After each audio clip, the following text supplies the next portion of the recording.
Welcome to Masculizone. Today's topic is on the philosophy of fighting, a man's primary tool used in order to defend himself and to survive. I'll be talking with 4 individuals, who each specialise in different styles of fighting. I'll be looking specifically into mixed martial arts, Judo, military combat and Kung Fu, finding out how all these styles differ from each other and in what ways they're effective depending on the person and situation. So let's get to it. So Francis, can you tell me about the various styles of martial arts you're trained in and why these styles have been most effective for you? Well, I started very young. My very first style, I guess, was Taekwondo. Kind of got forced into that because everybody else in my family was a Taekwondo practitioner. So I did that when I was 4 to 8, and then I moved, to England, and then I started doing nothing for the longest time. And then when I was 20 years old, I used to be overweight. I used to be about 40 kilograms heavier than I am right now. You transformed yourself now, so. Yes, sir. And I drove past a Muay Thai gym one day, and then I was feeling a little bit jealous of the way they were training in there. And I said to my roommate, I said, you know what, I bet you I could kick their ass. Of course. He was like, you know what, you're full of shit. Why don't you put your money where your mouth is and go in and join and see what happens. And that's exactly what I did. And the first day I was there, I got my ass handed to me by a guy who was like 5 inch shorter and about 100 pounds lighter than I was. That's just when you really learned what it's all about. Not everyone can do it. What would be the normal training schedule and preparation for the fight? Because I imagine it's quite long, it's very difficult, very tough. Yes. First, you have to commit yourself. I say at least 3 months. And not only your training, but your diet and your whole focus, like mentally, physically, it all gotta be there, all gotta come together, and you gotta be ready for it, and you gotta enjoy it, But you know what? Like the way I train, I don't train for the opponent. I train to find myself. I train for the best version I can be. It's every day improving. Exactly. So what are the kind of emotions going on when fighting against an opponent, and how do these emotions change the more experienced you become? Because I can imagine when you first start, it's quite scary, isn't it? You get very anxious, but when you get more experience, what's going through your head, right? To be honest, you always stay scared until the actual referee tells you to fight. That's when all emotions are gone. That's when all of your game plan is gonna be in place. At that moment you say fight, your whole focus is there. Nothing else is there. It's just your game plan, what you're gonna do, how you're gonna respond, how you're gonna react to whatever he does. You don't want to show fear. When you show fear, your opponent is gonna smell it like blood, like when you drop a blood into a pool full of sharks. You gotta ignore your human instinct, basically. Exactly. So I guess there is a kind of animal sort of instinct within the cage. Like during the fight, you're a beast, but once the fight is over, how can you act towards your opponent? Could you befriend him? Of course. Okay. Because there's a form of respect at the end. Yes. You know that you go in there committed to be true to yourself and your opponent, and hopefully he goes in there to be the same way. So when all said and done, it's about the elevation of the sport, rather than just 2 guys just trying to hammer each other. And I think that's important to remember. So can you tell me a bit about the experience in the Air Force, and has martial arts helped you to be more disciplined whilst in the service? It certainly has. I mean, in the Air Force, I gained a lot of values, one of which is humility. And I think humility is something that has to be experienced, not taught. And my time in the Air Force has made me very humble, and as a fighter, it made me sort of open my mind to new possibility and new ways of doing things, and new appreciation and respect, not only for myself but for my opponent. And basically, just to finalize everything, Francis, do you have any advice for people interested in taking up full contact martial arts? Because it's probably one of the most physically and emotionally demanding sports a man can take up. So what could you say to those guys?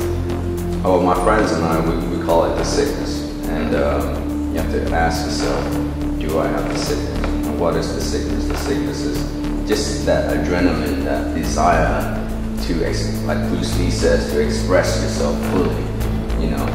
So if you find yourself just following a trend because, oh, I see that guy do it on TV, or, you know, I want to be like my friend, that's not the best way. You have to have the sickness. Is it like you don't feel alive until you really push yourself to the edge, and unless you put yourself in danger, that's when you feel alive? Yeah, and one other way you can recognize that is if you're always going to the gym, you're doing CrossFit, or you're doing weights, you're running, whatever you're doing, you're like, well, why am I doing this? You know, like, I'm super fit, you know, I can run like 5 miles, no questions asked, you know, but I want something more, you know, I want to express myself more. I mean, maybe I want something more challenging. So if you keep asking yourself every time you're in the gym, why am I doing this? What is it for? You probably got the same. Judo, to be honest, it's come in my blood. I love it. Like, it makes me more happy and confidence, right? Yeah. So you're a first dan black belt in Judo, and you're actively training for competitions.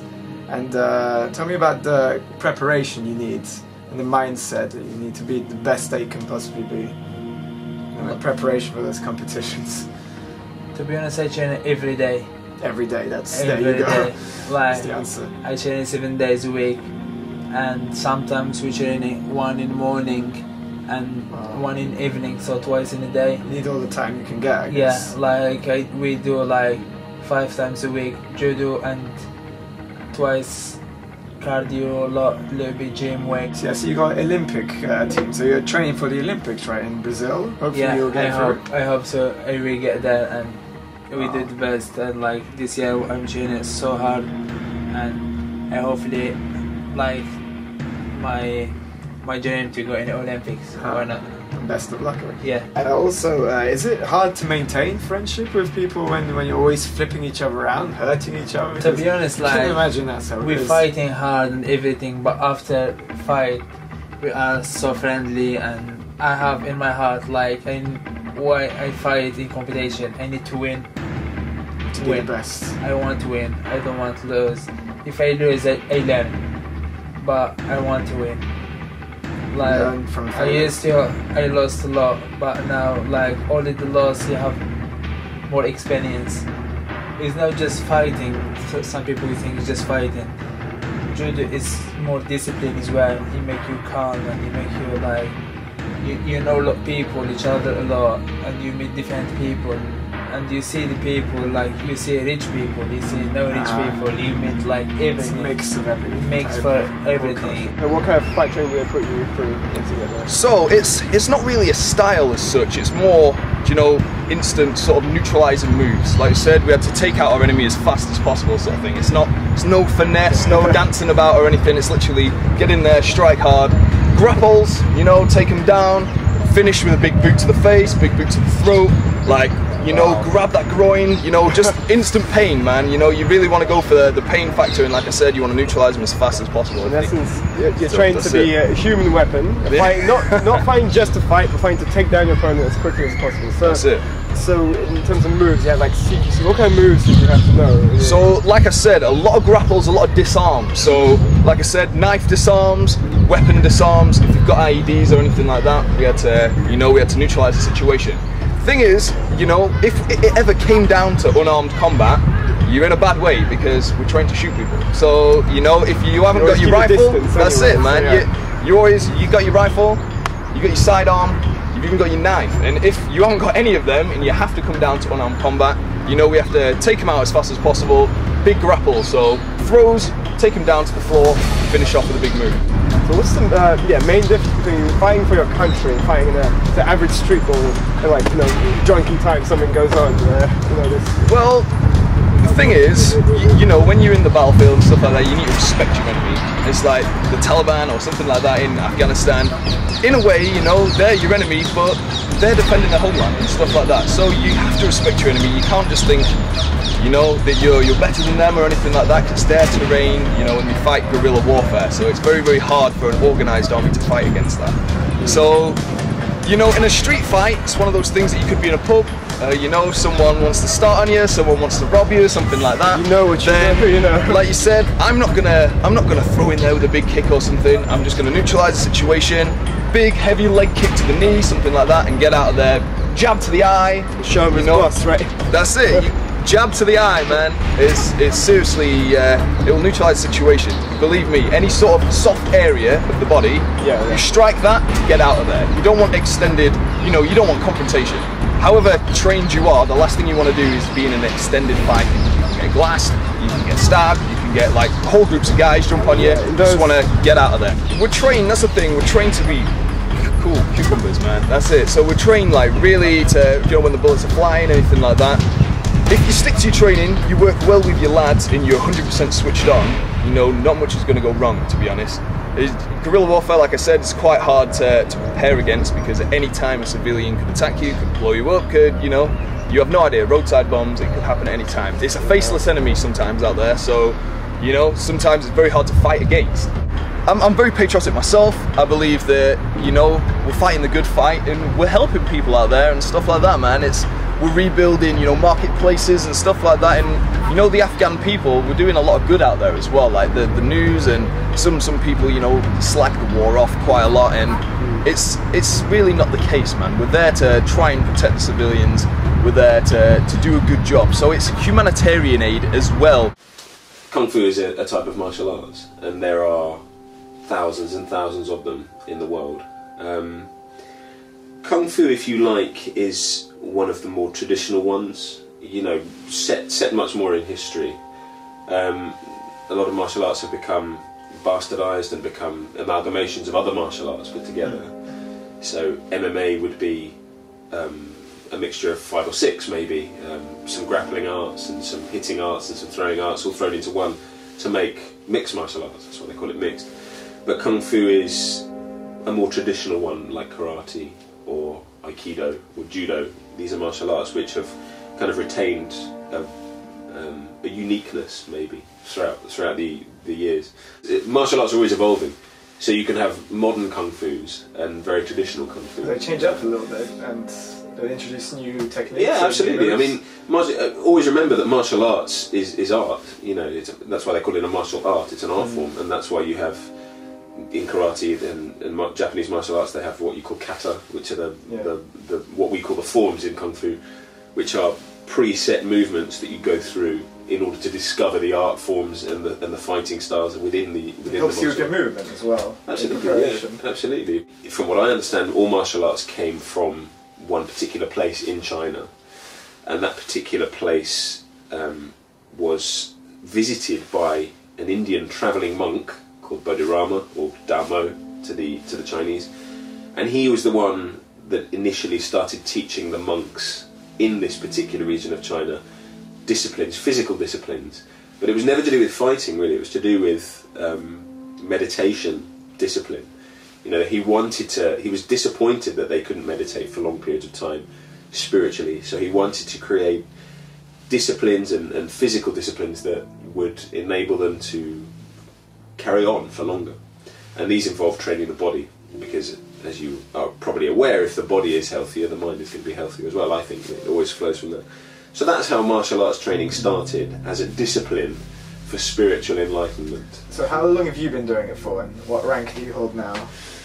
I've been doing this particular Kung Fu that I train at now for 15 years, just over 15 years, and I hold a 2nd degree black belt at the moment. It's dedication. So what is the training like, and what ways are you pushed to your limits? I imagine it's not very easy. It's not. I mean, the literal translation of Kung Fu or Gong Fu means hard work. That is the literal translation. Yeah. So and it should be hard work. I find I'm a bit of a Puritan in that I get a bit annoyed if I come across martial arts masters and I put that in inverted commas, martial arts masters or people who pertain to be very, very high in martial arts, and they're unhealthy or undisciplined, or they're overweight, a bit fat. You know, I think, well, how on earth can you be that way if you train hard. So once they get black belt, they're considered master? Or? Well, no. It doesn't really work like that. Master is an ambiguous term. You know, you will find masters of systems who are just teachers. You know, you'll find people who call themselves master just for the hell of it. You know, they use that title. You wouldn't consider yourself a master? No, not so much. And even if I did, I probably wouldn't use the term. You know, my own teacher gets a little bit disenamoured when people refer to him as master. So, you know, because it's an honorific title which you don't need if you're just training hard. The training of Kung Fu should always be very hard. I think it should always be very challenging, because only in that way do you improve. If you train exactly the same way every day and you don't train harder as you improve, then you're not going to improve any further. You know, technique should become more difficult, and training should become harder on the body and on the mind. There's a lot of mental kind of discipline. You have to dig deep in order to. And you do quite a bit of Tai Chi as well. A little bit, yes. I mean, Tai Chi is a funny thing, because Kung Fu is essentially split into two parts: movement and breathing. You'll find people who just exclusively do breathing, which they call Qigong. You've heard of that term, Qigong breathing, and that is the breathing side of Kung Fu training. And then you have the movement side, and that's really Tai Chi. But Tai Chi has been made into specific martial arts. The kind of training that you'll do in Asia is very different to the training in the West, I've found. They, at the same time as treating it very, very seriously and having it almost kind of religious, they are traditional way, isn't it? Yeah, very, very traditional, very traditional, straight to the point, but at the same time not taking it too seriously. You know, they don't wear belts or fancy uniforms. They don't, you know, it's kind of irrelevant to them. They just want to do the training. The films like The Matrix, so for example, I'd imagine they slightly exaggerate the whole training. And it's not accurate in any way. And what you'll find in martial arts films is that it's made, the purpose behind a film is to look good, and that's great, but real Kung Fu doesn't look good. When you see real fights or real martial arts fights, it looks kind of scrappy, very, very kind of rushed and quite ugly, because that's what real fighting looks like. But really, the point shouldn't be does it look good, it's does it work. So overall, Duncan, what does Kung Fu do for you mentally as well as physically? Just, you know, finalize it all. It's an interesting question, and it's one that I've had a lot of discussions with friends who practice as well. I think the main thing martial arts training does for you, in a mental way, is give you the confidence to. It sounds a little bit hokey, but give you the confidence to be confident. It gives you the absolute confidence to talk to anyone you want, to lay yourself open, you know, to have respect for everyone you meet. Martial arts training, it's funny because martial arts training doesn't necessarily make you, or it doesn't have to make you, a fantastic fighter. Yeah. What martial arts training does mentally is make you a fantastic person. Someone who has respect for people, someone who has respect for all other martial arts, and someone who won't ever be pushed around, or won't ever be cowed, you know, by life or by other people. There is no greater thrill than when you realise that, you know, the training that you've been doing for several years is actually starting to pay off, and that usually happens when you're confronted with someone who's never done it, like a beginner, and you're trying to get them to do something, and you realise how far you've come, and your training has actually, you know, been worth it something. Yeah, it's a wonderful feeling when you start to realise that is taking effect, and you're starting to reap the benefits of it. That martial arts training will always be something that is much more mentally rewarding, I think, than physically. Physically it's very important as well. You can get an awful lot out of it, but the mental confidence that you get from training hard and from training consistently will see you in wonderful stead.